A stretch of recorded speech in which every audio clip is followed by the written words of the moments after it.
स्वार्थ विवेचन। आज शरद पूर्णिमा थी। एक बड़े बर्तन में दूध चांदनी को आत्मसात करने के लिए प्रांगण में रखा था। सिर पर टेकरी मानो सुसज्जित नर्तकी की भांति चंद्र किरणों की चमक से सुशोभित मधुर नृत्य कर रही थी। चारों ओर भांति भांति के पुष्प अलग छटा बिखेर रहे थे। सारा वातावरण आनंद से भरा था। कुछ देर भजन कीर्तन होता रहा। महाराज श्री भी खुले में ही एक कुर्सी पर विराजमान थे। चारों ओर से भक्तजन घेरे बैठे थे। आध्यात्मिक चर्चा आरंभ हो गई थी। महाराज श्री कह रहे थे, पुरुषार्थ की भांति ही व्यवहार तथा साहित्य ने भी स्वार्थ का अर्थ कुछ का कुछ तथा भांति मूलक कर दिया है। जिस प्रकार पुरुषार्थ का अर्थ पुरुष अर्थात आत्मा के अर्थ है, उसी प्रकार स्वार्थ का अर्थ स्व अर्थात अपने आप के अर्थ है। अब प्रश्न यह है कि हम स्व किसे मानते हैं। प्राय अपने शरीर को ही अपना आप माना जाता है। शरीर के सुखभोग के लिए, शरीर के रिश्ते नातों के लिए सुख सुविधाएं जुटाने की लोभ वृत्ति स्वार्थ है। स्वार्थी अपने स्वार्थ का ही हित चिंतन करता है। एक चोर या जेब कतरा कभी यह नहीं सोचेगा कि दूसरे व्यक्ति को कितनी असुविधा होगी। वह येन केन प्रकारेण दूसरे का माल हड़प कर लेना चाहता है। जगत में प्राय स्वार्थी शरीफ लोगों की तरह रहते हैं तथा स्वार्थ सिद्धि के लिए चालें चलते रहते हैं। कहने को सभी स्वार्थ की निंदा करते हैं, जबकि स्वयं आकंठ स्वार्थ में डूबे हैं। अध्यात्म तथा भक्ति की दृष्टि से स्वार्थ बहुत बड़ा अवगुण है। लोभ वृत्ति का निम्नतम स्तर ही स्वार्थ कहा जाता है। स्वार्थी अपने 1 रुपए के लोभ में दूसरे का 100 रुपए का नुकसान करने में भी नहीं हिचकता। यह आवश्यक नहीं कि स्वार्थ केवल धन का ही हो।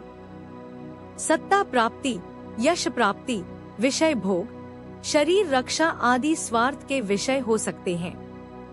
कलाकार, खिलाड़ी या विद्वान बनने का स्वार्थ भी हो सकता है। ईर्ष्या, द्वेष तथा घृणा आदि स्वार्थ की ही सहायक वृत्तियां हैं। एक बार यदि कोई स्वार्थ में धंस जाए तो धंसता ही चला जाता है। स्वार्थी को कभी भी संतोष नहीं होता।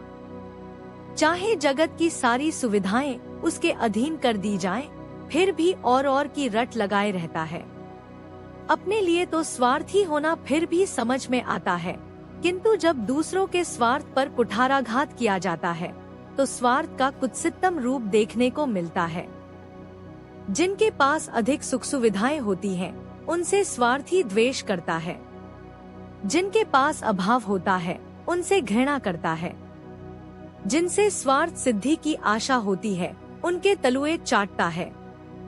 जिनसे सुख साधन छिन जाने की संभावना होती है, उनसे भयभीत रहता है। वे लोग जो स्वार्थ सिद्धि में सहायक हो सकते हैं, उसके मित्र होते हैं। सारांश यह कि स्वार्थी का मन कभी शांत नहीं रहता, सदैव किसी न किसी उधेड़-बुन में ही लगा रहता है। इतने दुहक, क्लेश तथा चंचलता होने पर भी जगत स्वार्थियों से ही भरा है। स्वार्थ एक ऐसी नदी के समान है जो किसी भी मौसम में सदा बाढ़ग्रस्त ही रहती है। एक ऐसा कुआं है जो कभी भरने में नहीं आता। एक ऐसी भूख है जो कभी शांत नहीं होती। एक ऐसी उजाड़ है जिसमें सदैव ही उल्लू बसे रहते हैं। मरुस्थल में खड़ी एक ऐसी सूखी झाड़ी के समान है जिसके कांटे आने जाने वाले यात्रियों को चुभते रहते हैं। एक ऐसा लोटा है जिसके पेंदे में छेद है तथा जल सदैव बाहर रिसता रहता है। अधिक क्या कहा जाए, स्वार्थ एक ऐसा भंवर है जो कई नावों को अपने पेट में समा चुका है। स्वार्थ की आंधी का वेग इतना तीव्र है कि जो लोग इसके साथ उड़ना चाहते हैं, वह तो उड़ ही रहे हैं। जो नहीं उड़ना चाहते, उनके लिए भी संभल पाना कठिन है। सारा संसार ही स्वार्थ रूपी अग्नि में झुलस रहा है। प्रश्न जगत निस्वार्थ भाव का आदर नहीं करता। सामान्यतः यही मान्यता है कि आज कोई निस्वार्थी हो ही नहीं सकता। सेवा धर्म अत्यंत कठिन हो गया है। उत्तर सेवा धर्म हर युग में ही कठिन रहा है, किंतु साधक के समक्ष जगत आदर्श नहीं होता, वरन अंतर्जायत शक्ति होती है जो पूर्णतया निस्वार्थ है। किंतु साधक को आदर्श सामने रखकर व्यवहार तो जगत में ही करना होता है। जिस प्रकार दो विपरीत बिंदुओं का मेल नहीं हो सकता, उसी प्रकार स्वार्थ भाव तथा निस्वार्थ भाव का भी एक स्थान पर रह पाना असंभव है। या तो किसी चित्त में स्वार्थ भाव होगा या निस्वार्थ भाव। निस्वार्थ भावी सेवक के मार्ग में कितनी भी कठिनाइयां तथा अवरोध उत्पन्न हो, किंतु उसके भाव को प्रभावित कर पाना सरल नहीं। हाँ, यदि किसी ने निस्वार्थ भाव का मिथ्या आवरण ओढ़ रखा हो तो बात दूसरी है, फिर तो निस्वार्थता का ढोंग ही है। प्रश्न, जब प्रवाह ही स्वार्थमय है तो निस्वार्थता कैसे संभव है? उत्तर कठिन तो है पर असंभव नहीं। इसके लिए उदारता तथा सहनशीलता की नितांत आवश्यकता है। साधकों का मार्ग कष्टपूर्ण तो है ही।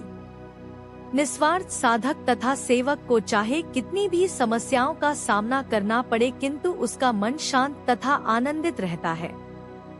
लोग उसका अपमान करते हैं, तरह तरह के नाम रखते हैं, निस्वार्थ भाव से डिगाने का प्रयत्न करते हैं, किंतु साधक सभी बातों को समुद्र की लहरों की भांति निहारता रहता है तथा उदार मन से सबको क्षमा करता है। जगत में रहकर जगत से अलग रहने का यही तो मार्ग है। कमल की उपमा तो सभी देते हैं, किंतु इस बात का रहस्य कोई निस्वार्थी ही जान पाता है। प्रश्न, जब चैतन्य में स्वार्थ नहीं है तथा जीव का वास्तविक स्वरूप चैतन्य है, तो यह स्वार्थपरता कैसे आ गई? उत्तर, भ्रम से, आसक्ति से, संस्कारों से। वास्तविक स्वरूप तो निस्वार्थमय ही है, पर निज स्वभाव तथा स्वरूप को भूलकर जीव स्वार्थ प्रायण हो गया है। आसक्ति रूपी क्लेश तथा संस्कार रूपी आवरण इस भ्रम को और भी अधिक घनीभूत कर देते हैं। तब जीव का स्वरूप स्वार्थमय दिखाई देने लगता है। संतों के स्वभाव में सर्वथा स्वार्थ का अभाव होता है। कबीर, मीरा, सूर, तुका, ज्ञानेश्वर किसमें स्वार्थ था? सभी का जीवन परमार्थमय तथा परार्थमय था। यदि कहा जाए तो संत वही है जिसमें स्वार्थ नहीं हो। निस्वार्थी का निज स्वरूप अथवा अपना आप आत्मोन्मुखी होता है, इसलिए उसका स्वार्थ भी निज स्वरूप की प्राप्ति ही होता है। जहाँ जगत स्वार्थ का अर्थ शरीर के लिए करता है, अध्यात्म परमार्थ को ही स्वार्थ कहता है। शब्द एक होते हुए भी भाव में कितना अंतर आ गया है। इस प्रकार क्रम से स्वार्थ के अर्थ इस प्रकार हुए। 1. जगत का स्वार्थ शरीर को लक्ष्य करके। 2. निस्वार्थ शरीर के स्वार्थ को हटाने का प्रयत्न। 3. अध्यात्म का स्वार्थ आत्म प्राप्ति की जिज्ञासा, परमार्थ ही सच्चा स्वार्थ। जगत का स्वार्थ यदि वासना की उष्णता है तो निस्वार्थता उससे बचने का प्रयास, जबकि अध्यात्म का स्वार्थ उस शीतल छाया के समान है जिसमें आते ही यात्री सुख तथा शांति का अनुभव करता है। निस्वार्थ भाव तथा समर्पण यदि देखा जाए तो एक ही सिक्के के दो पक्ष हैं, केवल भाव का ही अंतर है। पुरुषार्थ को भी इसी कोटि में लिया जा सकता है, क्योंकि वास्तव में समर्पण तथा निस्वार्थता ही पुरुषार्थ है। इन सब का लक्ष्य एक ही है, आत्मस्थिति। इसीलिए सुतथा पर उपसर्गों का प्रयोग है। सच्चा स्वार्थ ही साधक का धन है। सच्चा स्वार्थ ही वह शस्त्र है जिससे अंतर्रिपुओं का संहार संभव है। सच्चा स्वार्थ ही वह औषधि है जो भवरोग को जड़मूल से नष्ट कर देती है। सच्चा स्वार्थ ही वह फुलवाड़ी है जिसमें भांति भांति के पुष्पों की सुगंध व्याप्त है। सच्चा स्वार्थ गंगा की पवित्र धारा है जिसमें सब पाप धुल जाते हैं। सच्चा स्वार्थ ही साधन का वह स्तर है जहाँ से लौटकर दोबारा जगत में नहीं आना पड़ता। किंतु अंत में फिर से मैं याद करवा दूं कि सच्चा स्वार्थ कोई विरला ही पा सकता है। शरीर का स्वार्थ इतना प्रभावशील हो गया है कि उसके वेग में मनुष्य का सारा विवेक बह जाता है। प्रश्न, इसका अर्थ यह हुआ कि इस दिशा में मनुष्य का सारा श्रम बेकार है, क्योंकि प्राप्त तो कोई विरला ही कर सकता है। उत्तर नहीं।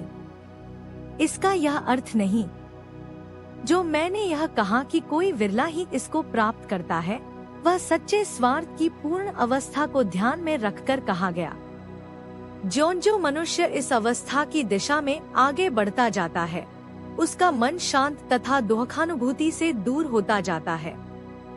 आत्मस्थिति प्राप्त करना सबके लिए सरल नहीं, किंतु चित्त की ऐसी निस्वार्थ अवस्था भी कोई प्राप्त कर ले तथा थोड़ी सी बात में उसका मन विचलित नहीं हो जाए, तो वह बहुत बड़े दुख से मुक्त हो सकता है।